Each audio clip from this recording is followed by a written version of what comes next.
জুলাই সনদ 2025-এ স্বাক্ষর করতে এখানে আমরা আগ্রহীও বটে।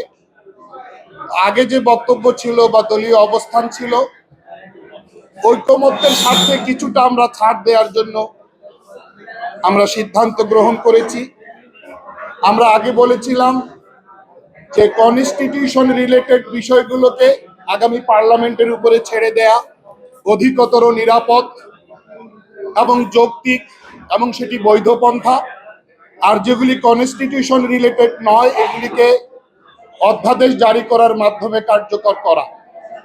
এখানে অনেক মতপার্থক্য আছে, তো আমরা ঐকমত্য প্রতিষ্ঠার স্বার্থে, বিষয়টাকে দ্রুত শেষ করার স্বার্থে আমরা এই জায়গাটাতে যে নতুন একটা ডোর ওপেন হয়েছে, দরজা খুলেছে, যে জুলাই সনদ 2025-কে আইনি মর্যাদা দেওয়া নিশ্চিত করবার জন্য যে গণভোটের প্রস্তাব, সেই গণভোটটা যদি আমাদের জাতীয় নির্বাচনের সাথে একই দিনে আলাদা ব্যালট রেখার মাধ্যমে যদি এটি সুসম্পন্ন করা হয়, তাহলে আমরা দলীয়ভাবে এই প্রস্তাবনার সঙ্গে একমত।